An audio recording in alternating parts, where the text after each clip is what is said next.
Dios les bendiga, les saludamos en el nombre del Señor y en el nombre de nuestra iglesia, Discípulos de Cristo, Iglesia Hispana, Discípulos de Cristo, en Castleberry, que pastorea nuestro queridísimo reverendo Santiago, Héctor Santiago. Y en esta mañana pues continuamos con los estudios que hemos estado teniendo durante este mes de agosto en torno a la sabiduría. En esta mañana o en este día, en el momento en que la persona lo esté viendo, vamos a estar hablando, como ya hemos seguido, ¿verdad? En el transcurso de este tiempo, hemos seguido hablando de los rostros de la sabiduría. Y en este caso, el tema es vívela. Es una sabiduría que, como hemos estado diciendo, no se trata de un conocimiento, sino que se trata de una forma de vida. Por eso el énfasis en este día es los rostros de la sabiduría. Primero fue pídela, ¿verdad? Y en esta mañana o en este día es vívela. El tema central de toda la carta es el modo en que la fe ha de vivirse en la cotidianidad, en el diario vivir, en lo de todos los días. Ese es el tema de toda la carta. Pero el tema de la lección de hoy es la estrecha relación entre la fe que se profesa y la fe que se vive. La sabiduría se fundamenta en cierto conocimiento y datos especiales, pero va más allá. Nos permite vivir plenamente en esta vida y vivir a la vista de ese conocimiento que hemos adquirido. Creer que Dios existe no basta. Hay que vivir sobre la base de esa existencia de Dios y de su voluntad. Vamos entonces a entrar en el texto, ¿verdad? El texto, el verso 14 del capítulo 2 de la Epístola de Santiago. Y dice así: hermanos míos, ¿de qué aprovecha si alguno dice que tiene fe y no tiene obra? ¿Podrá la fe salvarlo? Es interesante en el estilo de redacción, o sea, el estilo, la forma de Santiago escribir. Él repite. Y qué bueno, porque una de las maneras de nosotros nutrirnos y que no se nos olvide eso que hemos recibido es la repetición. Entonces hay una frase como esto, hermanos míos, que constantemente está, ¿verdad? Ya lo dijimos en la clase anterior, que después de esa frase, hermanos míos, va o una enseñanza, una exhortación y en ocasiones una amonestación. En esta ocasión vamos a trabajar un poquito si alguno dice. Entonces, es una frase que introduce los temas que han causado conflictos en la comunidad de fe, ¿verdad? Es una manera de confrontar. En el capítulo 1 y verso 5 dice: si alguno de vosotros tiene falta de sabiduría, ¿se acuerdan? Porque ya eso lo dimos. En el verso 23 de ese mismo capítulo 1, si alguno es oidor de la palabra. En el verso 26, si alguno se cree religioso entre vosotros. Ve cómo va introduciendo un tema que puede ser de carácter, ¿verdad? De confrontarnos. En el capítulo 2 y verso 14 dice: si alguno tiene fe. Capítulo 3, verso 2, si alguno ofende en palabra. Y una frase que viene siendo como un sinónimo, que tiene la misma tónica, ¿verdad? Cualquiera pues que quiera ser amigo del mundo. Y vale, si alguno quiere ser amigo del mundo. Es una frase que constantemente Santiago va a estar utilizando, que nos sugiere ya, desde que vemos si alguno, ya nos sugiere que viene un tema que nos confronta. Entonces, tenemos ahí en el diagrama el asunto que es menester en esta clase. Que si alguno, ¿verdad? Si alguno y empieza a tratar el tema de la fe. Entonces, si se fijan en la diapositiva, en un ladito tenemos la fe más obras, que esa es la fe viva, la fe verdadera. Entonces, la fe menos obras y se vela en aquel vacío. Quiere decir que a la fe se le suman las obras, no porque seamos salvos por las obras solamente o porque seamos salvos por la fe solamente, sino que es la suma de esos dos elementos esenciales, la fe más las obras. Y entonces dice, el recuadro, ¿verdad? El cuadrito que está, dice, premio a la fe en acción. Pues la otra, como no tiene obras, pues no tiene premio, no tiene galardón. Dice el verso 15, y si un hermano o una hermana están desnudos y tienen necesidad del mantenimiento de cada día. Verso 16, y a alguno de vosotros les dice, id en paz, calentaos y saciaos, pero no le dais las cosas que son necesarias para el cuerpo. ¿De qué aprovecha? ¿Qué sentido tiene? ¿De qué vale? Aquí en las figuras que vemos se ve, ¿verdad? Una persona necesitada, su vestimenta rota, está en necesidad. Entonces, la persona que alega tener fe, ¿verdad? Que alega tener una fe sólida, me encantaría ayudarte, pero solo tengo fe y no obras. En su equipaje lleva ropa y más, y en la otra maleta lleva alimento y más. Pero como tiene un entendimiento distorsionado de lo que es la fe, pues entonces, teniendo, no hace la obra de socorrer al que lo necesita. Así también la fe, si no tiene obras, está completamente muerta. Y cuando dice completamente, es que no funciona de esa manera, no es así. El verso 18 vamos a dividirlo en dos partes. Pero alguno dirá, tú tienes fe y yo tengo obras. Haciendo como una distinción. Ahí hay un debate, por eso dividimos el verso en dos, de lo que puede decir la otra persona. Tú tienes fe, yo tengo obras. Entonces, como contestación a esa expresión, el otro dice, muéstrame tu fe sin tus obras y yo te mostraré mi fe por mis obras. Se entiende que la segunda parte del texto es la contestación de Santiago a lo que alguno diría. ¿Okay? La contestación a lo que alguno diría es, muéstrame tu fe sin tus obras. Entonces yo te mostraré mi fe por mis obras. Entonces aquí vemos en el diagrama, ¿verdad? Dice, ¿hay algún problema? Se presentan dos baterías. Entonces dice, lo siento, está muerta porque nada más que tiene fe. Así que la batería se quedó sin carga. ¿Recuerdan el relojito de la vez pasada? Pero aquí entonces en cuanto a la fe, la batería, lo que mueve el motor, lo que impulsa la acción, está descargada, está muerta. A veces decimos así cuando las baterías, especialmente de los automóviles, no, porque la batería está muerta, no tiene carga. Entonces el motor no funciona si no hay energía.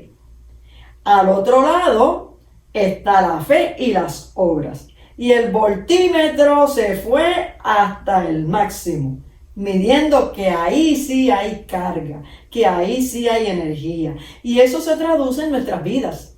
Si verdaderamente tenemos la fe y las obras, entonces nuestra batería está cargada. ¿Tú crees que Dios es uno? Verso 19. Otro verso de los calientes, como digo yo. ¿Tú crees que Dios es uno? Bien haces. Pero no se queda ahí. También los demonios creen y tiemblan. Esta epístola de Santiago es una de confrontación constante. Todo el tiempo está diciendo, todo el tiempo nos está corrigiendo. Así que cuando menciona, ¿tú crees que Dios es uno? Mira, eso está bien. ¿Tú crees que Dios es uno? Eso está bien. Pero ¿qué pasa? Tú tienes que entender cómo es que tú crees. Porque también los demonios creen y tiemblan. Y yo siempre digo, en este texto yo veo que los demonios tiemblan y los seres humanos seguimos tan campantes, haciendo y deshaciendo y disparándonos unas maromas tremendas. Y mire, no temblamos ante la presencia del Señor. Y dice la palabra que ante la presencia del Señor tiembla la tierra. Es decir, tiembla la tierra, tiemblan los demonios. Y nosotros, tan campechanos y tan tranquilos y tan indiferentes. El ser humano se ha tornado indiferente ante la presencia del Señor. El Señor se manifiesta. Ah, pues bien. Algunos dicen, mira qué suerte. Otros dicen, qué casualidad. Nosotros sabemos que no es suerte ni es casualidad, que es la provisión y la acción, la intervención de Dios en nuestras vidas, que se traduce en ese bienestar, en esa bendición. De manera entonces que al pensar en ese creer, tenemos que entender que nuestro creer en Dios, y eso lo enfatizamos y lo enfatizamos, y en cierto modo nos comió con un poquito el estilo de Santiago, de machacar, ¿verdad? De machacar, hermanos míos. No es creer como a mí me parece, no es creer como me enseñaron, no es creer como lo analizo, como lo interpreto, es creer como dice la Escritura. Ese es el fundamento de nuestra fe. Creer en Dios no a la manera de nosotros, sino a la manera de Dios. ¿Y cuál es la manera de Dios? La que Él ha revelado en la Santa Palabra. La que Él ha revelado en la persona de Jesucristo, en el testimonio de nuestro Señor Jesucristo. Pero ¿quieres saber, hombre vano, que la fe sin obras está muerta? Primero dice que los demonios creen y tiemblan. Después dice hombre vano. Y habla de una fe que está muerta. ¿Por qué está muerta? Porque no tiene obras. ¿No ves que la fe actuó juntamente con sus obras y que la fe se perfeccionó por las obras? Y se cumplió la escritura que dice, Abraham creyó a Dios y le fue contado por justicia y fue llamado amigo de Dios. Toma el ejemplo de Abraham porque los cristianos judaizantes siempre esa figura de Abraham tiene un lugar especial y está diciendo, miren, Abraham, el padre de la fe, demostró su fe con las obras cuando estuvo dispuesto a sacrificar a su hijo, entendiendo que estaba obedeciendo al Señor. Y la fe caminó juntamente con las obras. Vosotros veis, pues, que el hombre es justificado por las obras y no solamente por la fe. Ahí va el segundo ejemplo en el verso 25. Asimismo, Rahab, la ramera, ¿no fue acaso justificada por las obras cuando recibió a los mensajeros y los envió por otro camino? Toda esa historia que todos conocemos, ¿verdad? De cuando Josué mandó los espías. Significativamente, tanto Abraham como Rahab aparecen en la larga historia de Hebreos 11. Algunas dicen los héroes de la fe. La Biblia la nueva Biblia latinoamericana hispana habla en términos de la fe. El título de ese capítulo 11 es La fe y sus héroes. Entonces, tenemos aquí, ¿verdad? Los dos dibujitos del momento en que Abraham, esa fe que tiene, lo lleva a una obediencia. La palabra clara y contundente, la palabra que nos confronta en términos de la fe, es la obediencia. No podemos decir que tenemos fe en Dios si no le obedecemos. Y ahí está la gran diferencia, porque hay mucha gente que dice, no, yo creo en Dios, pero no lo obedecen. Entonces es una fe que no es como dice la Escritura, sino es como la persona lo interpreta. Y créame que ese debate es muy actual, porque en este tiempo la mayor parte de la gente que viven de espaldas a Dios, que viven de espaldas a su palabra, todos alegan que creen en Dios y hacen barbaridades, pero creen en Dios, según ellos. De otra parte, pues tenemos el ejemplo de la fe de Rahab, ¿verdad? Una verdadera historia. Eso ocurrió. Eso no es fábula, eso no es cuento de camino, eso ocurrió. Y nosotros que creemos en Dios, en ese Dios verdadero, que nos ha dado una palabra que es verdadera, esa historia nosotros sabemos que es verdadera al igual que nuestro Dios. Verso 26. Así, otro ejemplo, primero el de Abraham, después el de Rahab, y ahora viene a ser como una alegoría, como una ilustración. Así como el cuerpo sin espíritu está muerto, también la fe sin obras está muerto. Se dice que Santiago está contradiciendo o rechazando el concepto de Pablo en cuanto a la salvación por la fe o por la gracia de Dios. Si nosotros confrontamos con Efesios 2 del 5 al 8, pues podemos ver las causales de ese debate. Sin embargo, Santiago no se está oponiendo a la enseñanza de Pablo. A lo que se está oponiendo es a la exageración errada de dichas enseñanzas. Surgieron grupos quienes se escuchaban tras las enseñanzas de Pablo para rechazar toda la ley y unas décadas más tarde rechazar también el Antiguo Testamento. ¿Qué es lo que hay detrás de todos estos debates? Ir descartando las Escrituras, ir desenfocando a la gente de que en vez de centralizarse en el escudriñar la palabra, en el estudio de la palabra, entonces se van por la tangente, entran en debate, entran en discusiones, siembran la duda y van apagando, ¿verdad? Y van negando, ¿verdad? La realidad de esa palabra. En resumen, al igual que en los antiguos libros de sabiduría, en la epístola se busca ante todo que la fe se manifieste en la vida cotidiana, es decir, en las obras, conforme al lenguaje de la epístola.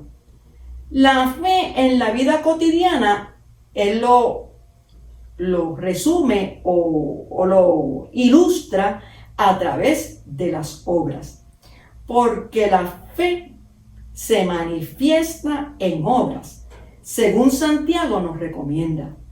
Tenemos que participar en la comunidad de fe, aprender de ella y contribuir a la fe de la comunidad misma, para que en esa relación de comunidad se manifiesten nuestras obras. Es decir, el Señor nos ha creado como entes gregarios, como personas. Cuando dicen no es bueno que el hombre esté solo, no se refiere sencillamente al género masculino, como hemos dicho. No es bueno que el ser humano esté solo. Yo les testifico, yo vivo sola. Hace muchos años yo vivo sola, pero nunca jamás yo me he sentido sola. Algunos hasta me preguntan, ¿y tú te acostumbras? Pero ¿cómo que sí? No depende de nuestras circunstancias exteriores. Nuestra soledad no depende de eso. La bendición de tener un Dios que nos acompaña, un Dios que se hace presencia, es esa dinámica, pero que no se puede, y más en estos tiempos de distanciamiento y de este tiempo de encierro. Mire, no estamos solos, el Señor está. Y es tan maravilloso que el Señor se ha ideado tantas maneras de manifestar su presencia. Las cosas invisibles de Él, su eterno poder y deidad, que se hacen claramente visibles desde la creación. Y a veces uno, tomándose esa tacita de café, uno mira y contempla la grandeza y la naturaleza de Dios. Y uno siente una presencia de Dios y una bendición y uno se siente acompañado. Pero la cosa no se queda ahí. Es tan y tan tremendo que nos ha el Señor implantado, nos ha sembrado en una comunidad de fe. En una comunidad de fe donde uno siente el amor de Dios a través del amor de los hermanos. En el día de ayer, las mujeres sentadas a los pies de Jesús, nos comunicamos todas a través de Zoom. Y la alegría y el gozo de poder saludarnos, el estar pendiente las unas de las otras, y así los ancianos, las células, las sociedades, mire, no depende de las circunstancias externas, no depende de las situaciones físicas o materialmente. El templo está cerrado, pero la iglesia sigue abierta. La iglesia sigue conectada. La iglesia sigue siendo canal de bendición para nosotros como comunidad de fe en nuestra localidad, pero también a través de los medios seamos de bendición a todas las personas que puedan estar al alcance de los medios. Así el Señor se ha glorificado. Y el Señor se ha ideado todo este asunto de poder nosotros estar a través de los medios llevando su palabra. Y fue precisamente en este medio, en esta dispensación de avances tecnológicos, donde el cierre de un templo, físicamente hablando, no implica el cierre de la iglesia. Todo lo contrario. Si hay un momento donde hemos estado abiertos a todo el mundo, y la iglesia siempre está abierta. La iglesia, no el templo, la iglesia. Y qué bueno que podamos hacer esa distinción de lo que es templo y de lo que es iglesia. No podemos perdernos por nada del mundo la gran bendición que el Señor nos ha dado de ser, no la iglesia, es ser su iglesia, la iglesia de Él, donde Él es el dueño y Señor, la iglesia. Y nosotros hemos sido privilegiados de ser parte del cuerpo de Cristo, donde todos los miembros ahí unidos nos conectamos, nos ayudamos, intercedemos los unos para los otros, siendo Cristo la cabeza. De manera que entonces, en ese creer conforme a lo que dice la Escritura, recibimos el mensaje del Señor como comunidad de fe, dentro de la relación de hermanos y hermanas en la fe, pero dentro de la comunidad secular, para decirte, no te pierdas la bendición de ser iglesia, porque la iglesia nos enseña, nos nutre en la palabra y nos nutre también con el ejemplo de que la fe que profesamos es una fe que va sumada a las obras.